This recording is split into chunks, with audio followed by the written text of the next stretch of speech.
It's official, guys. Chrono Odyssey's closed beta is happening this June, as yours truly mentioned in the last video. And the devs just dropped a new video packed with a ton of details, along with some new gameplay footage.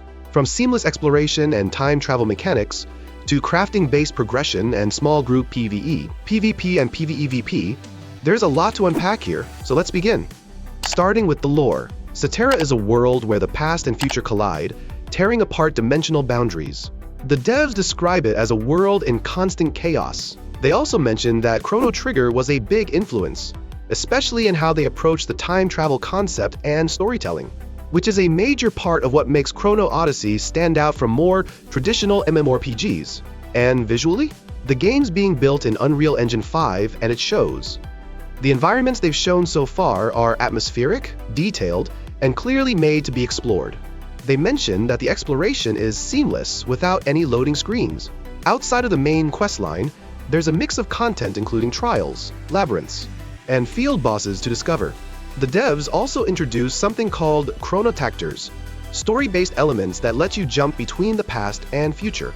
These tie into a non-linear endgame where your path will be shaped by choices and discoveries. If we talk about leveling, devs mentioned that you can hit max level just by crafting and gathering alone.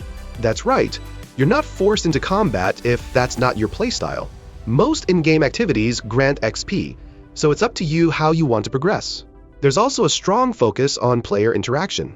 Devs mentioned that the players can also benefit from trading and sharing info with combat players, adding value to every role in the game. They also made it very clear that the tutorials will be very minimal and they're not going to treat us like we're brain dead. And honestly, that's a huge W. No over-the-top tutorials, no constant pop-ups telling you what to do every 5 seconds. They want players to figure things out naturally and explore the world at their own pace. It's good to know that this game actually respects the player's intelligence. When it comes to class and gameplay, they said they wanted to move away from the classic tank, healer, and DPS setup. I'll explain, but first, a quick shout out to all of you guys. We've crossed 220 subscribers in only a few months, and I seriously appreciate the support. If you're new here, hi, I'm Bit, and welcome to EveryBit-Game. So devs moving away from the classic tank healer DPS setup. Thanks to mechanics like parrying and dodging, every class is built to hold its own, even when solo. So yeah, healers won't feel like fragile sidekicks, stuck babysitting from the backline the whole time. Now, don't get me wrong, I've got a soft spot for the Holy Trinity like any MMO fan. But I've definitely had those moments where I picked a tank just because the armor or weapons look awesome, and then regret it because DPS is more of my style. This system feels like it'll let you have the best of both worlds, as the devs called it easy to learn, hard to master. Meaning more than your stats, your skills will matter. They also mentioned that rather than sticking to conventional MMORPG content, like large-scale siege battles or arena-style PvP, they aim to deliver unique experience through a distinct PvEVP system. In Chrono Odyssey, they targeted smaller-scale battles, meaning the game will encourage small party gameplay. They also mentioned that you can start solo or in a small group, but even if you reach max level, most content is built for 5-player parties. The weapon swap system is another feature worth highlighting. You can equip 2 weapons at a time and swap mid-battle.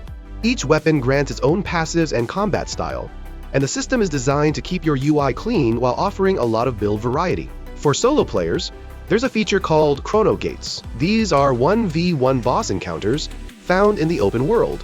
Then there are trials, which allows players to travel across time and space, facing puzzles, traps, and random mechanics. For group content, there are expedition dungeons designed for 3-player parties, where each player gets to play their part, as it's focused more on co-op experience and tactical gameplay. Next, we have regional bosses, as it will take multiple parties to combine their strength. In order to defeat the boss, and defeating it will earn you equipment linked to the game's lore, which will not just strengthen your character, but also reveal more about the world. The devs made it clear that solo and group content are both rewarding, and both serve a clear progression purpose. Exploration is broken into 2 major types: player-driven content, which includes labyrinths, which are filled with puzzles and discoveries, and time portals, which allows you to go into past to harvest rare materials. On the other hand, there are goal-oriented content like bounty hunting, where you're given a specific target to track and defeat for rewards. Crafting works the way you'd expect. Gather materials, craft items. But the upgrade system stands out because there's no RNG involved. Upgrades are flat. If you've got the materials, the upgrade succeeds. No percentage chance, no failures, just progress. As I mentioned in the beginning, the beta is confirmed for June, and that's straight from the official website. Their main focus for the CBT was refining the multiplayer experience.